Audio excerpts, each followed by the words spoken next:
भारी लोहा है। ये देखिए हमने इसको कली के टेम्परेचर पे कर दिया। ये आप देखिए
ये आप इसको देखें।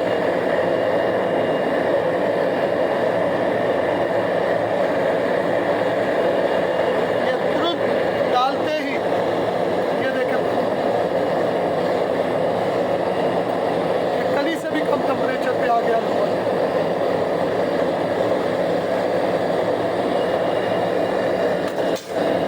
इसकी सफाई का तरीका ये है कि आपने इसके अंदर सुहागा मारा और उस सुहागे को तुरंत निकाल दो।